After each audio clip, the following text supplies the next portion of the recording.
I welcome each one of you, my fellow pilgrims to heaven, for our weekly Bible study in Telugu language. This is the 9th Sabbath School lesson study in Telugu language. Now I will switch over to Telugu language. ప్రియ సోదరి సోదరులారా, మిమ్మల్ని అందరినీ కూడా మన వారపు Bible పఠనానికి ఆహ్వానిస్తున్నాను. ఇది 9వ సబ్బాతు బడి పాఠం.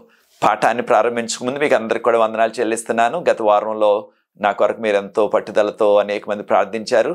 దేవుడు నన్ను అనేక చోట్ల హైదరాబాదులో, నర్సాపురంలో, మల్కీపురంలో ప్రభు నన్ను ఆయన మహిమ కొరకు వాడుకున్నారు.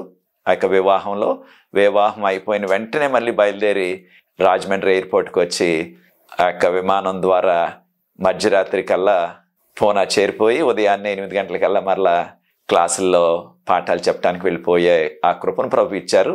ఇదంతా కూడా దేవుని యొక్క కృప, మీ అందరి యొక్క ప్రార్థన సహాయం. ప్రార్థించుకుని మనము ఈ 9వ పాఠాన్ని కొనసాగిద్దాం. చూడండి, దేవుని మహాకృప. అప్పుడే మనం ఈ యొక్క నెల ఆఖరికి వచ్చేసాం, క్రొత్త నెలలో అడుగు పెట్టేశాం ఈ 9వ పాఠంతో. కనుక దేవుడు ఎంతో కృప చూపిస్తున్నారు మన పట్ల. ప్రార్థన. పరిశుద్ధ ప్రేమ గల మా తండ్రి, మీకు స్తుతులు స్తోత్రాలు వందనాలు చెల్లిస్తున్నాం. మీ మహాకృపను బట్టి మమ్మల్ని, మా కుటుంబాల్ని, మా సంఘాన్ని మీరు దీవించి ఈ నూతన నెలలో 3వ నెలలో అడుగుపెట్టే ధన్యత మాకు అనుగ్రహిస్తున్నారు. వందనాలు చెల్లిస్తున్నాం ప్రభా. మీ ప్రత్యేకమైన కృపా కాపుదల, నడుపుదల, శాంతి, సమాధానం మాకు, మా కుటుంబాలకి, సంఘాలకి, మా ప్రాంతాలకి అనుగ్రహించి మమ్మల్ని మీరే మెండైన ఆధ్యాత్మిక శారీరక దీవులతో నింపండి. మాలో అనేక మంది మా కుమారులు, కుమార్తెలు, యవ్వన బిడ్డలు ప్రభా 10వ తరగతి, 12వ తరగతి వారు పరీక్షలు రాస్తున్నారు తండ్రి. వారందరికీ కూడా కావాల్సిన జ్ఞానాన్ని, జ్ఞాపశక్తిని, సమయోచితమైన జ్ఞానాన్ని అనుగ్రహించి వారు చక్కగా ఆ యొక్క ఎగ్జామ్స్ రాసి దానిలో మంచి మార్క్స్తో రాబో దినాల్లో ఉత్తీర్ణులై ఇంకా పై చదువులకు వెళ్ళటానికి, మిమ్మల్ని ఘనపరచడానికి మాకు, మా కుటుంబాలకి మీ కృపను అనుగ్రహించమని, మీ కాపుదల మాకు అందరికీ అనుగ్రహించవలసిందని ఈ పాఠాన్ని మీరే మాకు బోధించండి ప్రభా. మీ పరిశుద్ధాత్మతో మమ్మల్ని నింపి పరలోకపు జ్ఞానాన్ని మాకు ప్రసాదించి మీరే మహిమ ఘనత తెచ్చుకోవలసిందని యేసు ప్రభు వారి పరిశుద్ధమైన నామమును బట్టి ప్రార్థిస్తున్నాను తండ్రి, ఆమేన్. ప్రియ సోదరి సోదరులారా, ఈ 9వ పాఠానికి మనకి ఇంగ్లీష్లో చక్కని టైటిల్ ఇచ్చారు. ఆ టైటిల్ ఏంటంటే కాస్మిక్ కాన్ఫ్లిక్ట్ అంటున్నారు. కాస్మిక్ కాన్ఫ్లిక్ట్ అంటున్నారు. దీన్ని ఉన్నట్టుగా తర్జుమా చేసినట్లయితే సార్వత్రిక సంగ్రామము అని తర్జుమా చేస్తే బాగుంటుంది అనుకున్నాను. కానీ అది చాలా పెద్ద పెద్ద మాటలుగా కనిపించింది. కనుక ఈ యొక్క పాఠం అంతటిని కూడా చదివిన తర్వాత మనకి ఈ పాఠానికి ఎంతో సూట్ అయిన, ఎంతో చక్కగా సరిపోయే పాఠ్యాంశం ఏమిటంటే ఆ యొక్క టైటిల్ క్రీస్తుకు సాతానుకు మధ్య పోరాటం. క్రీస్తుకు సాతానుకు మధ్య పోరాటం అంటే బాగుంటుందని అనుకుంటున్నాను. కాస్మిక్ కాన్ఫ్లిక్ట్ అన్నారు ఇంగ్లీష్లో. అంటే ఇక విశ్వం అంతట్లో కూడా ఒక యుద్ధ వాతావరణం ఏర్పడిపోయింది అనమాట. దీనివలన సాతాను పాపం ప్రవేశపెట్టడం వలన, లూసిఫర్ సాతాన్ అయిపోవటం వలన ఈ విషయాలు మన బైబిల్ గ్రంథం నుంచి నేర్చుకోబోతున్నాం. కనుక ప్రియ సోదరి సోదరులారా, మనకి ఇవ్వబడిన మూలవాక్యం, కంఠద వాక్యం ఆదికాండం 3:15 మనం ధ్యానించబోతున్నాం. అయితే ఎవరైనా సరే ఇక్కడున్న యవ్వన బిడ్డలు ఆదికాండం 3:15 మన భాషలో చదివి వినిపించవలసిందిగా మిమ్మల్ని కోరుతున్నాను. ఆదికాండము 3:15 మరియు నీకును స్త్రీకిని, నీ సంతానముకును ఆమె సంతానమునకును వైరము కలుగ చేసేదను. అది నిన్ను తల మీద కొట్టును, నీవు దానిని మడము మీద కొట్టెదవని చెప్పాను. Thank you. ఈ దినాన మనకి ఈ మూలవాక్యం, దాన్ని కంఠత వాక్యం అంటున్నాం కదా, చదివి వినిపించిన వారు రోహిత్. యవనస్త్రీ ఎంతో సహకారిగా ఉంటున్నారు మనకి. ప్రతిసారి కూడా ఈ యొక్క పాఠాన్ని ఎడిటింగ్ చేయడానికి ఇంగ్లీషు, తెలుగులో ఎప్పుడు పిలిచినా సరే వచ్చి దాన్ని చేసి దాన్ని మనకి చక్కగా అందుబాటులో పెడుతున్నారు. కారణం రికార్డింగ్ చేసేటప్పుడు అనేకమైన మన యొక్క ఆ యొక్క నాలుక కాస్త ఒక మాట మనం అనాలని అనుకుంటే ఇంకొక మాట దొరికిపోతూ ఉంటుంది. అవన్నీ కూడా అవసరం లేనివి అన్నీ కూడా తొలగించి అవసరమైన మాత్రమే ఉంచి వాటిని చక్కగా మనకు అందిస్తున్న ఈ యొక్క యవన కుమారుడు రోహిత్ ఇంకొక 2 నెలల్లో ఎంఏ అయిపోతుంది. ఎంతో సమర్పించుకుని సేవలోకి వచ్చారు. ఒక 2 నెలల తర్వాత పరీక్షలు అయిపోతాయి ఎంఏ బైబిల్ గ్రంథంలో. అప్పుడు పాస్టర్ గారు అయిపోతారు. ఈ యొక్క యవనస్త్రీ కొరకు ప్రార్థించిన వీరి యొక్క తల్లిదండ్రులు ఏలూరులో ఉంటారు. వారి తమ్ముడు గారు నర్సింగ్ చేశారు. కనుక ఈ కుటుంబం కొరకు ప్రత్యేకంగా ప్రార్థించవలసిందిగా, ముఖ్యంగా యవనస్తుడు రోహిత్ కొరకు తన చదువులు ముగించడానికి, సేవలో ప్రవేశించడానికి ప్రార్థించండి. చదివిన రోహిత్, థ్యాంక్ యూ బాబు. ప్రియ సోదరి సోదరులారా, బైబిల్ గ్రంథంలో ఒక ప్రాముఖ్యమైన మనకు ఉద్దేశం కనిపిస్తుంది. అదేంటంటే అది క్రీస్తుకు సాతానుకు మధ్య ఒక సంగ్రామము, ఒక పోరాటం. దీన్ని ఇంగ్లీష్లో గ్రేట్ కాంట్రవర్సీ అంటున్నారు. దీన్నే మనకి అందరికీ అర్థమయ్యే భాషలో కాస్మిక్ కాన్ఫ్లిక్ట్ అన్నారు. అంటే ఇంగ్లీష్లో ఆ పదాలు చక్కగా కాస్మిక్ కాన్ఫ్లిక్ట్ అని నీకు చక్కగా అది సీతో ప్రారంభమైంది కనుక అది పలకటానికి వినటానికి కూడా చాలా బాగుంది ఇంగ్లీష్లో. కాస్మిక్ కాన్ఫ్లిక్ట్ అంటే ఈ విశ్వం అంతట్లో కూడా ఒక యుద్ధ వాతావరణం ఏర్పడిపోయింది అనమాట. దాన్నే సార్వత్రిక, అంటే ఎక్కడ చూసినప్పటికీ సంగ్రామం, యుద్ధ వాతావరణం కనిపిస్తుంది అనమాట. దీనివల్ల ఆ యొక్క లూసిఫర్ సాతాన్ అయిపోయి ఆ పాపాన్ని ఈ లోకానికి తీసుకొచ్చేసాడు. దీనివల్ల మనకి ఈ విషయాలు ప్రకటన గ్రంథం 12 అధ్యాయం 7 నుంచి 10 వరకు ఉన్న వాక్య భాగం, ప్రకటన గ్రంథం 12 అధ్యాయం 7 నుంచి 10 వరకు ఉన్న వాక్య భాగంలో ఏ రీతిగా ఆ యొక్క లూసిఫర్ సాతానుడిగా దేవునికి విరుద్ధంగా తనకి సపోర్ట్ చేసిన, తనకి సహకరించిన 3వ వంతు దేవదూతలు వారందరినీ కూడా వారు మిఖాయేలుతో యుద్ధం చేశారన్నారు. మిఖాయేలు అంటే దేవదూత కాదు, మిఖాయేలు అనే పేరు యేసు ప్రభువుకి ఒక పేరు అనమాట, ఒక బిరుదు అనమాట. మిఖాయేలు అంటే సర్వోన్నతుడగు దేవుని వంటి వాడు. ఎవరు సర్వోన్నతుడగు దేవుని వంటి వారు అంటే ఎవరు లేరు, యేసు ప్రభు తప్ప. ఆయనే కుమారుడు అంటున్నాం మనం. కనుక మిఖాయేలుకు దేవదూతలకు యొక్క సాతానుకు తన యొక్క అనుచరులకు పరలోకంలో యుద్ధం జరిగింది. ఆ యుద్ధంలో వారు ఓడిపోయారు. వారిని పరలోకం నుంచి నెట్టేసినట్లుగా ప్రకటన గ్రంథం 12 అధ్యాయం 7 నుంచి 10 వరకు ఉన్న వాక్య భాగంలో మనం చూస్తున్నాం. ఇదే ఉద్దేశాన్ని, ఇదే విషయాన్ని మనకి నూతన నిబంధనలో, క్రొత్త నిబంధనలో సువార్తలలో కూడా మనకి కనిపిస్తుంది. అనేక సందర్భాల్లో యేసు ప్రభు ఈ లోకంలో జీవించినప్పుడు సాతానుడు ఏం చేశాడు?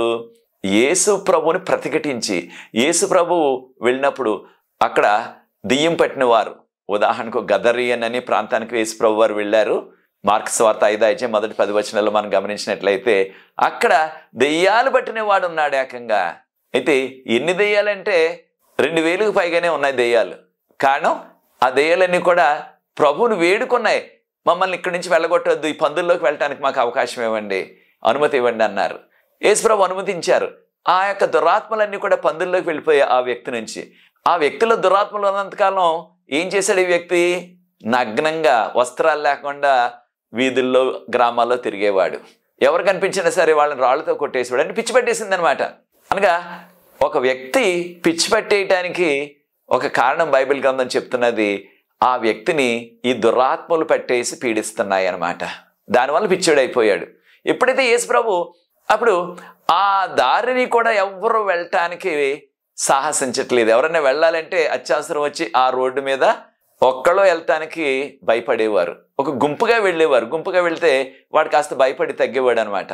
అలాంటి పరిస్థితిలో యేసు ప్రభు వచ్చినప్పుడు ఆ యొక్క యేసు ప్రభువును ఆ యొక్క దెయ్యాలు పట్టిన వ్యక్తి, తనలో ఉన్న దెయ్యాలు మాట్లాడుతున్నాయి, దేవుని కుమారుడా, అప్పుడే ఎందుకు వచ్చేసావు నువ్వు మమ్మల్ని నాశనం చేయటానికి అన్నారు. అనగా అనేక సందర్భాల్లో ఇక దురాత్మలు పట్టిన వారు యేసు ప్రభుని ఎదుర్కొన్నారు. యేసు ప్రభు ఆ దురాత్మలను వెళ్ళగొట్టేసి వారికి స్వస్థత ఇచ్చారు. ఇలాంటి ఉదంతాలు అనేకమైనవి జరిగాయి. అనగా యేసు ప్రభు యొక్క పరిచర్య సాఫీగా జరగకుండా, ఆయన సేవ సాఫీగా జరగకుండా అనేకమైన అడ్డంకులు పెట్టేశాడు సాతాను. ఈ ఆధ్యాత్మిక సత్యాన్ని మనం కూడా నేర్చుకోవాలి. యేసు ప్రభు నమ్ముకున్న మనకి కూడా, మన కుటుంబాలకు కూడా, మన జీవితాల్లో కూడా సాతాను అనేకమైన చిక్కులు తెచ్చి పెడుతున్నాడు. అయితే ఇవి సాతాను చేస్తున్నాడు ఈ కార్యాలని మనకు తెలియదు చాలాసార్లు. ఉదాహరణకు సాతాను శక్తుల ద్వారా వారు అనారోగ్యాన్ని కలిగించగలరు. లూకా 13వ అధ్యాయాన్ని సమయం ఉన్నప్పుడు 12 నుంచి 17 వరకు చదివినట్లయితే ఒక స్త్రీ 18 సంవత్సరాల నుంచి నడుము వంగిపోయి, అలాగే మన భాషలో గూనొచ్చేసింది అంటారు కదా, నిలబడలేకపోతుంది, నిటారుగా ఈ యొక్క గోడకు కూడా ఆనుకుని కూర్చోలేకపోతుంది. కారణం నడుము వంగిపోయింది.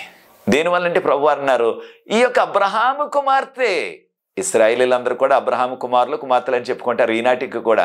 ఈ అబ్రహాము కుమార్తె 18 సంవత్సరాల నుంచి సాతాను చేత బంధించబడ్డాది. అంటే సాతాను కలిగి చేశాడు అనమాట. ఈ యొక్క వ్యాధిని.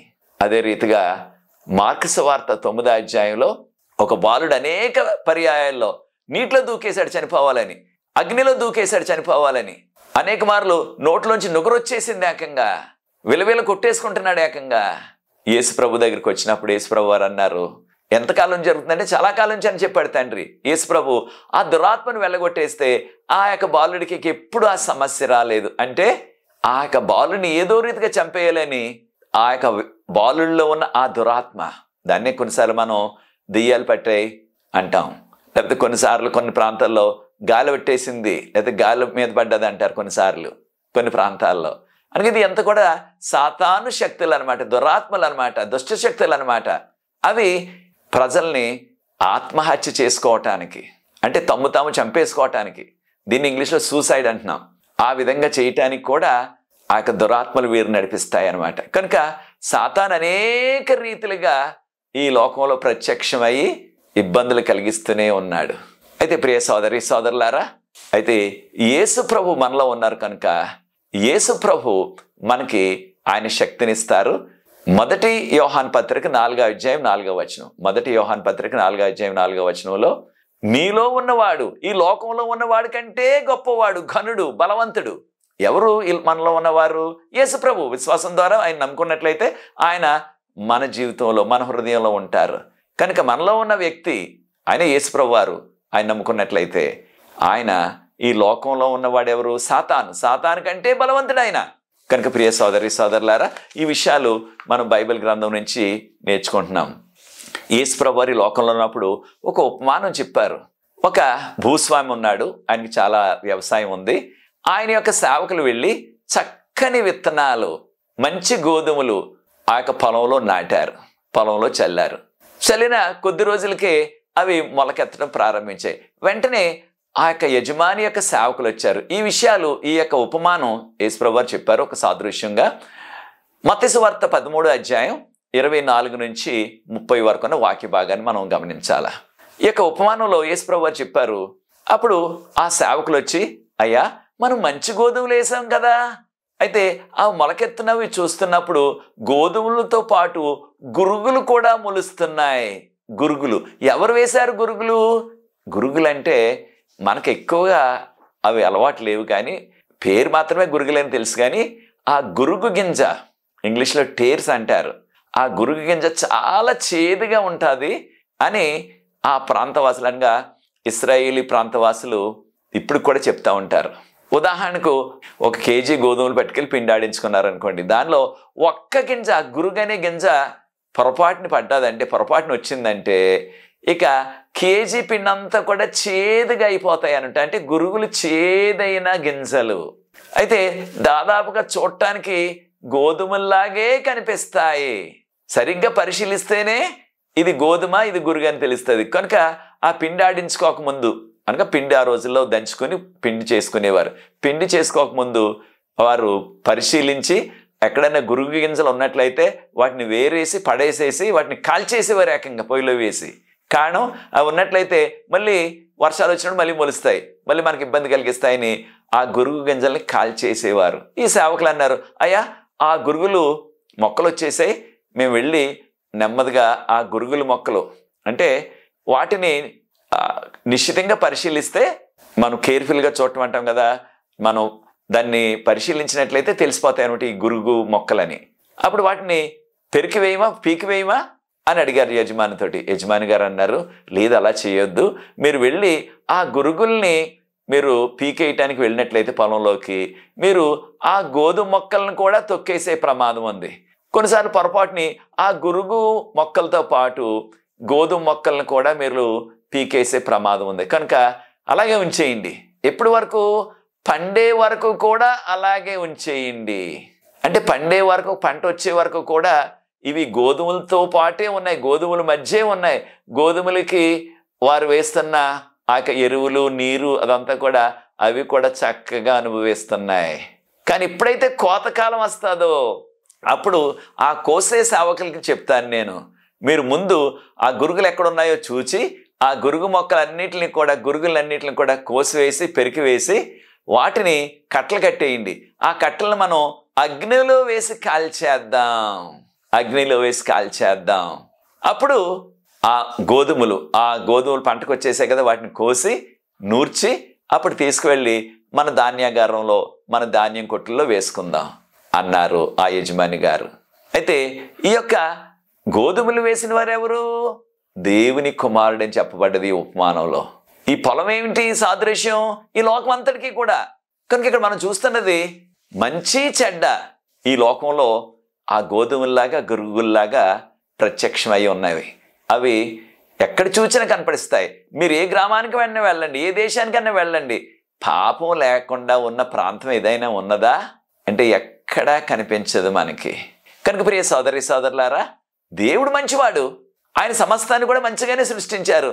అలాంటి మంచి దేవుడు ఈ విశ్వంలో పరలోకంలో చెడు ఎలా వచ్చింది అనే ప్రశ్న మనకు వెంటనే వస్తుంది.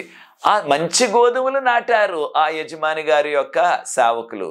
మరి గురుగులు ఎవరు తెచ్చారు అనే ప్రశ్న వారు వేశారు. గురుగులు ఎవరు వేశారండి అయ్యా అని అన్నారు. వాళ్ళు వేయలేదు, యజమాని గారు వేయరు. ఆయన ఎందుకు వేస్తారు గురుగుల్ని? వారు కీడు చేసేవే అనగానే వెంటనే ఆయన జవాబు చెప్పారు. ఇది ఉపమానంలోనే మనం నేర్చుకుంటున్న పాఠాలు అనమాట. మత్తయి సువార్త 13:28 ఆ యొక్క శత్రువు వేశాడు రాత్రి వేళ. మీరేమో పగలు నాటి వచ్చేసారు, పగలు వేసేసి వచ్చారు విత్తనాలు, గోధుమ విత్తనాలు. రాత్రి వేళ వెళ్ళి ఆ శత్రువు వేసేశాడు. ఎవరి శత్రువు అంటే సాతాను అని కూడా ప్రభువారి ఉపమానంలో వివరించేశారు. కనుక సాతాను ద్వారా ఈ యొక్క విశ్వంలోకి, ఈ లోకంలోకి పాపము ప్రవేశించింది. ఈ విషయాన్ని మనం గుర్తించాలా. అయితే ప్రియ సోదరి సోదరులారా, ఎప్పుడు వరకు పెరగనీయమన్నారు? కోతకాలం వచ్చే వరకు. కోతకాలం అంటే రెండవ రాకడ, లోకాంతం వచ్చే వరకు కూడా. కనుక రెండవ రాకడిని కోతకాలం అని సాదృశ్యంగా చెప్పారు యేసుప్రభు వారే మత్తయి సువార్త 13:37-40 వరకున్న వాక్య భాగంలో. దయచేసి మీరు గమనించండి దాన్ని. కనుక ఈ యొక్క రెండవ రాకడ వచ్చే వరకు కూడా ఏం జరుగుతుంది అనమాట? పాపులు కూడా ఈ లోకంలో పరిశుద్ధులతోనే జీవించాలి, పరిశుద్ధులు కూడా పాపులతోనే జీవించాలా. అప్పుడు రెండవ రాకడలో పాపులందరినీ కూడా ఆయన దహించి వేస్తారు అగ్నితో. ఆ గురుగుల్ని ఏ రీతిగా కాల్చేస్తారో కోత సమయంలో, అలాగే ఈ యొక్క గురుగులు ఎవరికి సాదృశ్యం?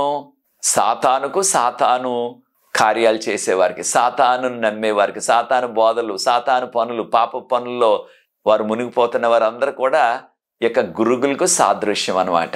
ఈ ఆధ్యాత్మిక సత్యాన్ని మనం నేర్చుకోవాలి. మనం గోధుమలుగా ఉంటున్నామా? గోధుమలు అంటే అందరికీ కూడా ఉపయోగకరం. ఎక్కువ ప్రాంతాల్లో గోధుమలు ఆహారంగా తింటున్నారు 3 పూట్లా కూడా.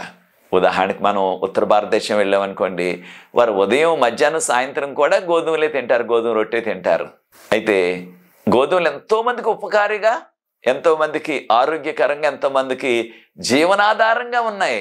గురుగులేమో వారి యొక్క ఆరోగ్యాన్ని పాడు చేసేయటానికి, ఆ రుచి అంతటినీ పాడు చేసేయటానికి, ఆ గోధుమ పిండి అంతటినీ కూడా ఇంకెందుకు పనిచేయకుండా చేసేయటానికి గురుగులు చేస్తున్నాయి.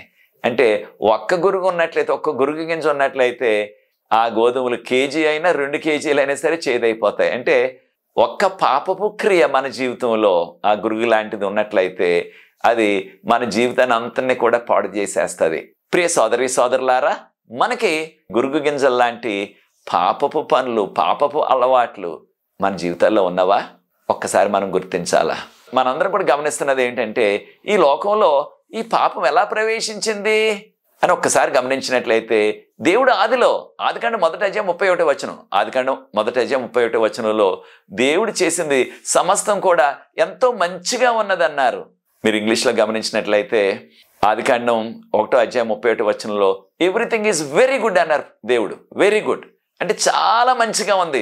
అనగా ఇక లోకంలో ఎక్కడ కూడా ఏ విధమైన సృష్టిలో లోపము, పాపము, శాపము లేనే లేదు. మరి ఎవరు తెచ్చిపెట్టారు దీన్ని అంటే వెంటనే మనకు తెలిసిన జవాబు. ఆదికాండం 3:7 చదివినట్లయితే, సాతాను ఏ రూపంలో ప్రత్యక్షమయ్యాడు? సర్ప రూపంలో, పాము రూపంలో ప్రత్యక్షమయ్యాడు. ఎవరు మోసం చేసేశాడు? మన ఆది తల్లిదండ్రులైన అవ్వమ్మను, ఆదాము గారిని మోసం చేసేసి వారు మోసపు మాటల్లో పడిపోయారు. దేవుని మాటల కంటే ఆ మోసపు మాటలే వారికి తీయగా కనిపించాయి. ఈ ఆధ్యాత్మిక సత్యాన్ని కూడా మనం నేర్చుకోవాలి. దేవుని మాటల కంటే సాతాను మాటలు, సాతాను పాటలు, సాతాను ఆ యొక్క కార్యక్రమాలు అవి నీకు రుచికరంగా, తీయగా, కమ్మగా, మధురంగా కనిపిస్తున్నాయా ప్రియ సోదరి సోదరుడా? అలాగ చేయబట్టి ఆదాము అవ్వ పాపంలో పడిపోయారు. కనుక పాపంలో పడిపోయారు కనుక వారిని దేవుడు ఆ ఏదేను తోటలో నుంచి వెళ్ళగొట్టేశారు. చూచారా, సాతానుడు ఏమన్నాడు? ఆ సర్పరూపంలో వచ్చి ఆదికాండం 3:4 దేవుడు ఏదన్నా ఈ యొక్క తోటలో పండుని తినవద్దన్నాడా మిమ్మల్ని అని ప్రశ్నించగానే వెంటనే అవ్వమ్మ గారు ఏమన్నది? తప్పకుండా ఈ చెట్టు పండుని మీరు తినవద్దు, దాన్ని ముట్టుకోవద్దు కూడా, తిన్న దినానే చచ్చిపోతారు మీరు అని దేవుడు మాకు ఆజ్ఞాపించారు అనగానే సాతానుడు ఏమన్నాడు? అది జరగనే జరగదు, మీరు ఖచ్చితంగా మరణం మీకు రాదు, మీరు దేవుళ్ళలాగా అయిపోతారు ఏకంగా.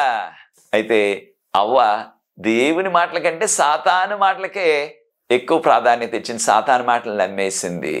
ప్రియ సోదరి సోదరులారా, మనం కూడా ఆ సాతాను మాటలు నమ్మి సాతాను పాటల్లో ఉండిపోయి, సాతాను కార్యక్రమంలో ఉండిపోయి, ఆ సాతాను సినిమాల్లో ఉండిపోయి మనం నిత్య జీవాన్ని కోల్పోయే ప్రమాదంలో ఉన్నామా?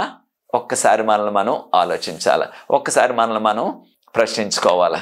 ఆదికాండం 3:15 మూలవాక్యం చదివాం కదా, దానిలో నీ సంతానానికి స్త్రీ సంతానానికి అన్నారు. స్త్రీ ఎవరికి సాదృశ్యం? ఎఫెసీయులకు రాసిన పత్రిక 5:22-27 వరకు వాక్య భాగాన్ని చదివినట్లయితే స్త్రీ సంఘానికి సాదృశ్యం, స్త్రీ సంఘానికి సాదృశ్యం. నీ సంతానానికి స్త్రీ సంతానానికి. స్త్రీ సంతానం అంటే ఎవరు? యేసు ప్రభువారు. యేసు ప్రభువారికి సాతానికి విరోధం.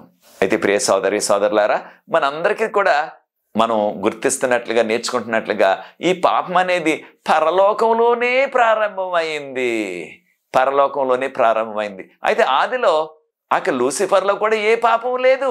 యెహెజ్కేలు గ్రంథం 28:12-17 వరకు వాక్య భాగాన్ని మీరు ఒక్కసారి ప్రార్థనాపూర్వకంగా చదవండి.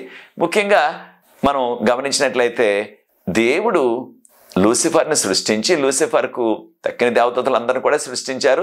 లూసిఫర్కు ఒక పెద్ద బాధ్యత ఇచ్చారు, ఆధిక్యత ఇచ్చారు. అనాయింటెడ్ చెరూబ్ అంటున్నాం ఇంగ్లీష్లో.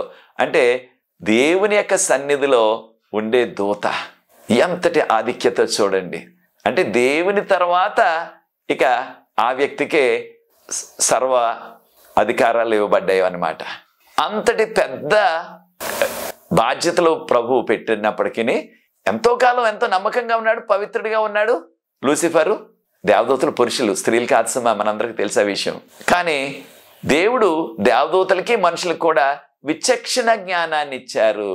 అంటే ఎంపిక చేసే మనస్సు, ఆ ఎంపిక చేసే మనస్సు, విచక్షణ జ్ఞానాన్ని వ్యర్థంగా వినియోగించి దేవుని మీద తిరుగుబాటు చేశాడు. కనుకనే ప్రకటన గ్రంథం 12:7-10 వరకు వాక్య భాగంలో ఆ పరలోకంలోనే యుద్ధం జరిగింది. ఆ యుద్ధంలో ఆ యొక్క సాతాను ఘట సర్పమని సంబోధించారు. కారణం ఆదామును అవ్వను మోసం చేయటానికి ఏదేను తోటలో సర్పరూపంలో వచ్చాడు కనుక సాతాను ఘట సర్పమని సంబోధిస్తున్నారు. ఘట సర్పం అంటే సాతానని ప్రకటన గ్రంథం 12:9 ఎంతో విపులంగా చెప్తుంది మనకి. కనుక ఎంతో కాలం మంచిగా ఉన్నవాడే, కానీ తన యొక్క విచక్షణ జ్ఞానాన్ని వ్యర్థంగా వినియోగించి దేవునికి వ్యతిరేకంగా తిరిగి నేను కూడా దేవుణ్ణి అయిపోవాలా అనే స్వార్థం వచ్చేసింది. యెషయా గ్రంథం 14:12-13-14 చూడండి. ఓ తేజో నక్షత్రమా, వేకువ చొక్కా అని తర్జుమా చేశారు మన భాషలో. వాస్తవానికి మూల భాషలో చూస్తే ఓ లూసిఫర్ అని ఉంది.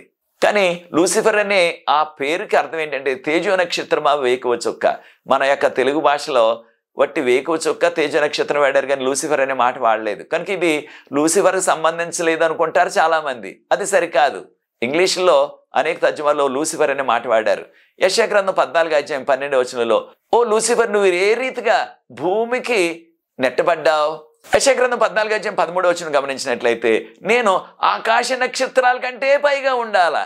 ఆకాశ నక్షత్రాలంటే ఎవరికి సాదృశ్యం? దేవదూతలకి సాదృశ్యం. ప్రకటన గ్రంథం 1:20 యోహాను నువ్వు చూసిన 7 నక్షత్రాలు కూడా 7 దేవదూతలు. కనుక ఆకాశ నక్షత్రాలు అంటే దేవదూతలకి సాదృశ్యం. ఆ దేవదూతల కంటే పైగా ఉండాలనుకుంటున్నాడు. ఈయన కూడా ఒక దేవదూతే కదా, లూసిఫర్ కూడా ఒక దేవదూతే. కానీ దేవుడు ఆ బాధ్యతలు ఇచ్చారు. ఆ బాధ్యతలు ఇస్తే నేను అందరికంటే ఎక్కువ, ఆ దేవదూతల కంటే ఎక్కువ అన్నట్టుగా అనుకున్నాడు మనసులో. ఈ ఆధ్యాత్మిక సత్యాన్ని మనం కూడా నేర్చుకోవాలి. మనం కూడా అందరితో పాటు సామాన్యులమే. మనకు కూడా ఇతరులకు ఉన్న ఆ యొక్క చదువే లేకపోతే ఆ యొక్క జ్ఞానమే ఉన్నది. కానీ నీకు ఒక బాధ్యత ఇవ్వబడ్డది, దేవుడు ఇచ్చారు, ఒక పదవి ఇచ్చారు. నీకు పదవి వచ్చిన తర్వాత నాకు సాటి అయిన వాళ్ళు ఎవరు లేరు, అందరు కూడా నాకంటే తక్కువ, నాకు సమానులు ఎవరూ లేరు, నేను అందరికంటే గనుణ్ణి, నాకు అందరికంటే ఎక్కువ తెలుసు, అందుకనే నాకు పెద్ద పదవి వచ్చేసింది అన్నట్టుగా అనుకుని గర్విస్తున్నావా ప్రియ సోదరి సోదరుడా? నీకు ఆ పదవి ఇవ్వబడ్డది, ఆ బాధ్యత ఇవ్వబడ్డది, దేవుని స్తుతించాలి. అంతేగాని నీకు పదవి వచ్చిందని లేదా ఒక బాధ్యత వచ్చిందని అందరికంటే నేను ఎక్కువ, తక్కువ వాళ్ళు అందరికంటే నాకు తక్కువ, నేనే అందరికంటే గొప్పవాడిని, అందరికంటే జ్ఞానిని నేనే అని ఎప్పుడు కూడా మనం అనుకోకూడదు, గర్వించకూడదు. లూసిఫర్ ఆ విధంగా గర్వించి సాతాను అయిపోయాడు, పరలోకం నుంచి కిందకి పడగొట్టబడ్డాడు. యెషయా గ్రంథం 14:14 గమనించినట్లయితే, నేను మహోన్నతునితో సమానమునిగా ఉందును.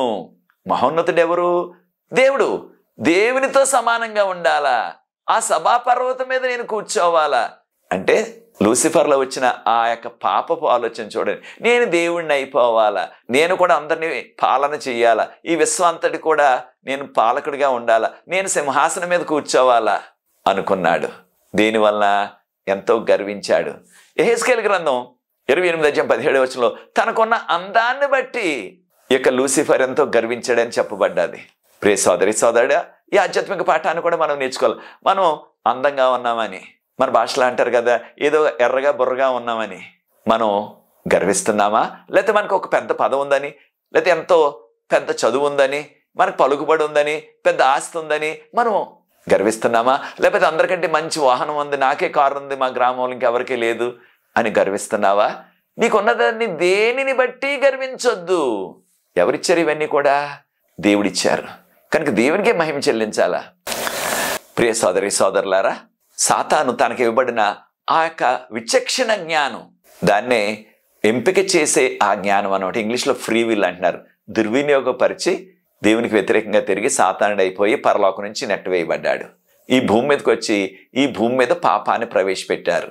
కనుక సాతానుడు ఈ లోకంలో అనేకమైన విధ్వంసం చేసే కార్యాలు చేస్తున్నాడు. యేసుప్రభు వారు ఈ లోకంలో ఉన్నప్పుడు, యేసుప్రభు వారు బాప్తిసం తీసుకున్న తర్వాత ఉపవాసం చేసి ఆయన అరణ్యానికి వెళ్ళి 40 దినాలు ఉపవాసం చేశారు. ఏకంగా ఈ ఆధ్యాత్మిక సత్యాన్ని కూడా నేర్చుకోవాలి. 40 దినాలు కాకపోయినప్పటికీ ఎప్పుడైనా నీ జీవితంలో ప్రియ సోదరి సోదరుడా, నీ కుటుంబంలో ఉపవాసం చేసే అనుభవం నీకు ఉన్నదా? మన జీవితాల్లో, మన కుటుంబంలో, మన బిడ్డలకి అనేక సవాళ్ళు ఉన్నాయి. తోటి సేవకులారా, మన సంఘాల్లో అనేకమైన సవాళ్ళు ఉన్నాయి, మన సంస్థల్లో అనేకమైన సవాళ్ళు ఉన్నాయి. ఉపవాసంతో ప్రార్థన చేస్తున్నామా? ఎప్పుడైనా మనం ఉపవాసంతో ప్రార్థన చేసినట్లయితే అనేకమైన సమస్యలు సాతాను తెస్తున్నాడు ఈ లోకంలో, వాటి అన్నిటి నుంచి కూడా మనము గట్టెక్కగలం. దేవుడు సహాయం చేస్తారు. యేసుప్రభు వారు ఉపవాసం చేసిన తర్వాత 40 దినాలు సాతానుడు వచ్చి శోధించాడు. ఏమని? ఈ రాళ్ళను రొట్టెలుగా చేసుకుని తినొచ్చు కదా. మానవుడిగా ఆయన చాలా ఆకలితో ఉన్నారు. 40 దినాలు ఉపవాసం చేయటం అంటే సాధ్యం కాదు. ఒక దినం ఉపవాసం చేయటం చాలా కష్టం, ఆకలేసేస్తుంది. ఉపవాసం అంటే మనం ముందుకు వెళ్ళాం. ఏదైనా చక్కని అక్కడ విందంటే అందరికంటే ముందు వెళ్ళిపోతాం. ఇంకా తెలిసిన ఆ చుట్టుపక్కల వారిని కూడా తీసుకెళ్తాం, అక్కడ విందు జరుగుతుంది రండి మా యొక్క సంఘంలో అని. ఉపవాసం అంటే మనం ఎవరిని తీసుకువెళ్ళట్లేదు, మనం కూడా వెళ్ళటానికి ముందుకు వెళ్ళలేకపోతున్నాం. ఏదో మొక్కుబడి కొరకు ఏదో ఒకరు వస్తున్నారు, కుటుంబం అంతా రావటం లేదు. అలా నీవు కూడా చేస్తున్నావు ప్రియ సోదరి సోదరుడా. ఉపవాసంలో ఎంతో బలం ఉన్నది, ఆధ్యాత్మిక బలం. యేసుప్రభు ఉపవాసం చేసినాడు 40 దినాలు. సాతానుడు వచ్చి ఈ రాళ్ళను రొట్టెలుగా చేసుకోమన్నారు. ఈ రాళ్ళను రొట్టెలుగా చేసుకుని తినొచ్చు కదా, ఆయనకు శక్తి ఉంది. రాళ్ళు ఎందుకు? నాకు రొట్టె కావాలంటే ఒక పెద్ద పర్వతం అంత కొండంత రొట్టెలు వచ్చి అక్కడ నిలబడతాయి ఆయన ముందు. ఆయన మాట అంటే చాలు, అది కలిగిపోతుంది. వెలుగు కలుగకంటే వెలుగు వచ్చింది, భూమి కలుగు కాకంటే భూమి వచ్చింది, చెట్లు కలుగు కాకంటే చెట్లు వచ్చేసాయి, రొట్టె కలుగు కాకంటే రొట్టె వచ్చేస్తుంది. ఎన్ని రొట్టెలు కావాలంటే ఎన్ని రొట్టెలు. కానీ ఆయన శక్తిని ఆయన ఆకలి తీర్చుకోవటానికి ఆయన కొరకు వాడలేదు, ఇతరులకు సహాయం చేయడానికి వాడారు ఆయన శక్తిని, ఆయనలో ఉన్న ఆ దివ్య శక్తిని. ప్రభువారు వాక్యంతోటే జవాబు చెప్పారు. ఏమని? మానవుడు రొట్టె వలన మాత్రము కాదు కానీ జీవించేది దేవుని నోటి నుంచి వచ్చే ప్రతి మాట వలన. మత్తయి సువార్త 4:4. ప్రియ సోదరి సోదరుడా, దేవుని యొక్క వాక్యాన్ని, అది జీవాహారం మనకి. ఆ యొక్క రొట్టెను అంగా దేవుని యొక్క వాక్యం అనే రొట్టెను మనం భుజించినట్లయితే ప్రతిదినం కూడా మనకి ఈ లోకంలో రాబోయే ఆ యొక్క లోకంలో అనగా నిత్య జీవం కూడా మనకు కలుగుతుంది. కనుక దేవుని యొక్క వాక్యానికి మనం ప్రాధాన్యత ఇద్దాం. రెండవ శోధనలో సాతానుడు ఏం చేశాడు? నీవు ఈ యొక్క గుడి శిఖరం మీద నుంచి కింద దూకినట్లయితే మీ దేవదూతలు వచ్చి నేను చేతులతో పట్టుకుంటారు, హస్తాలతో పట్టుకుంటారు అని వ్రాయబడ్డాది కదా అని సాతానుడు కూడా బైబిల్ గ్రంథాన్ని కోట్ చేస్తున్నాడు. సాతాను కూడా బైబిల్ గ్రంథంలో ఉన్న మాటలు చెప్తున్నాడు. ఇది 91వ కీర్తనలో ఉంది మనకి, ఆయనను దూతల చేతులతో ఎత్తి పట్టుకుంటారని. అయితే ప్రభువారు ఏమన్నారు? నీ దేవుడిని నువ్వు శోధింపకూడదు, ఇక్కడి నుంచి వెళ్ళిపో అన్నారు. 3వ శోధన. ఇవన్నీ కూడా శోధనలన్నీ కూడా మత్తయి సువార్త 4:1-11 వచనాలు, మొదటి నుంచి 11 వచనం వరకు ఉన్న 3వ శోధన. సాతానుడు ఏమన్నాడు? ఎత్తైన పర్వతం మీద ప్రభు ఉంటే అక్కడికి వెళ్ళినప్పుడు సాతానుడు అంటున్నాడు, ఇవంతా కూడా చూపించి, ఇదిగో ఇదంతా లోకంలో ఉన్న పాకిభోగాలు అని చూపించి ఒక్కసారి నన్ను సాష్టాంగపడి నువ్వు పూజించినట్లయితే అది నాకు చాలు, నీకు ఇవన్నీ కూడా ఈ లోకం అంతా నీకు ఇచ్చేస్తానన్నారు. ఈ లోకం అంతా సృష్టించింది ఎవరు? యేసు ప్రభువే కదా. మనకి హెబ్రీయులకు రాసిన పత్రిక 1వ అధ్యాయం 2వ వచనంలో ఈ లోకం అంతటిని కూడా సృష్టించింది కుమారుడు. అయితే ప్రియ సోదరి సోదరుడా, ఈ యొక్క లోకం అంతటిని కూడా సృష్టించిన యేసు ప్రభు వారిని అంటున్నాడు సాతాను, ఈ లోకం అంతా నీకు ఇచ్చేస్తాను, నన్ను ఒక్కసారి సాష్టాంగపడి పూజించంతే. ప్రియ సోదరి సోదరులారా, మన భాషలో సాష్టాంగపడి నమస్కరించు, నాకు ఒక్కసారి నమస్కరిస్తే చాలన్నారు. అది సరైన తర్జుమా కాదు. మూల భాష గ్రీకులో కానీ ఇంగ్లీష్లో కానీ వర్షిప్ అని ఉంది, అంటే నన్ను పూజించు, నన్ను ఆరాధించని చెప్పబడ్డది. ఎఫెసీయులకు రాసిన పత్రిక 6వ అధ్యాయం 12వ వచనం నుంచి 17వ వచనం వరకు గమనించండి. ఎఫెసీయులకు రాసిన పత్రిక 6వ అధ్యాయం 12 నుంచి 17 వరకు వాక్య భాగాన్ని గమనించినట్లయితే, మనం పోరాడేది ఈ లోకంలో రక్త మాంసాలతో కాదుగా, మనం మనుషులతో కాదు. మన యొక్క పోరాటం ఎవరితో? మన పోరాటం అంధకార శక్తులతో, సాతాను శక్తులతో మనం పోరాడుతున్నాం. కనుక ప్రియ సోదరి సోదరులారా, మనం పోరాడేది అంధకార శక్తులతో, సాతాను శక్తులతో. కనుక ఆ శక్తులను మనం గెలవాలంటే మనకు కావాల్సినది వాక్యం అనే ఖడ్గం. వాక్యం అనేది 2 అంచులు గల ఖడ్గంతో పోల్చారు ఎఫెసీయులకు రాసిన పత్రిక 6వ అధ్యాయం 17వ వచనంలో. కనుక యేసుప్రభు దేంతో జయించారు ప్రతి శోధన?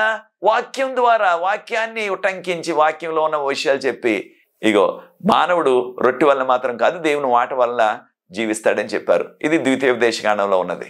కనుక ప్రియ సోదరి సోదరులారా, మనం కూడా ఏ శోధననైనప్పటికీ జయించాలంటే దేవుని బిడ్డలుగా మన యొక్క జీవితాల్లో ఆధ్యాత్మిక శోధన, శారీరక శోధన, ఏ శోధన అయినా సరే, అది వ్యభిచారమైనా దొంగతనమైనా దేనైనా సరే మనం జయించాలంటే దేవుని వాక్యాన్ని మనం గుర్తు చేసుకోవాలి, దేవుని వాక్యాన్ని మనం ఉపయోగించాలి. అది 2 అంచులు గల ఖడ్గం వంటిది. ప్రియ సోదరి సోదరులారా, ఈ యొక్క లోకంలో యొక్క సాతానుడు ఏమని దేవుణ్ణి నిందించాడు, ఏమని దేవుడి మీద అబాండాలు వేశాడు, ఏమని దేవుని మీద ఆయన అనేకమైన లేనిపోని ఆరోపణలు చేసేశాడు దేవదూతల ముందు. ఏమని? దేవుడు ప్రేమ అయిన వాడు కాదు, నేను దగ్గరగా ఉంటున్నాను, నేను ఆయనకు దగ్గరగా ఉన్న దేవదూతని, ఆయన ఏమేం పనులు చేస్తున్నాడో నాకు తెలుసు అన్నట్టుగా వారిని మాటలతో మోసం చేసి బురిడి కొట్టించేశాడు. అప్పుడు దేవుడు ప్రేమ కాదు, దేవుడు కృపగలవాడు కాదు అన్నట్లుగా చెప్పాడు.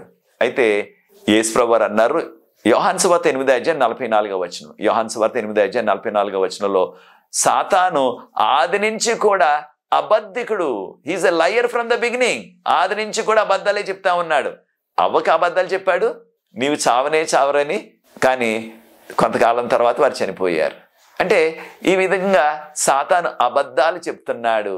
కనుక సాతాను యొక్క అబద్ధాలని మనం నమ్మకుండా, సాతాను అబద్ధాన్ని పట్టించుకోకుండా దేవుని నమ్మి, యేసు ప్రభు ప్రేమగల దేవుడు, కృపగల దేవుడు, జాలిగల దేవుడు, క్షమించే దేవుడు, మన కొరకు ఆయన సిలువ మీద మరణించారు. కనుక ప్రియ సోదరి సోదరుడా, నీవు కూడా యేసు ప్రభు కుమారుడుగా కుమార్తెగా జీవించాలంటే ఆయన నమ్ముకోవాలా, ఆయన వాక్యపు వెలుగులో జీవించాలి, ఆయన ఆజ్ఞల వెలుగులో జీవించాలి, ఆయన చెప్పినట్లుగా నీటిలో ముంచడం బాప్తిసం తీసుకోవాలా. అలా చేసినట్లయితే ఆయన కుమారుడుగా కుమార్తెగా మనం ఉంటాం. ఆయన త్వరలో వస్తున్నారు రెండవసారి. ఈ లోకం నుంచి మనల్ని పరలోకం తీసుకువెళ్ళిపోతారు. అక్కడ పాపం లేదు, శాపం లేదు, దుఃఖం లేదు, మరణం లేదు, వ్యాధులు లేవు, బాధలు లేవు, ముసలితనం లేదు. కలకాలం ఆయన సన్నిధిలో మనం జీవిస్తాం. ఆ నిత్య జీవం కావాలని కోరుకుంటున్నావా? ఆయన నమ్ముకుంటే మనకి ఉచితంగా నిత్య జీవం ఇస్తానంటున్నారు. కనుక క్రీస్తుకు సాతానుకు మధ్య ఆధ్యాత్మిక పోరాటం. అదే పోరాటం క్రీస్తు విశ్వాసులుగా, క్రీస్తు కుమారులుగా కుమార్తెలుగా మనం కూడా అనేకమైన ఆ సవాళ్ళు మనం ఎదుర్కొంటున్నాం.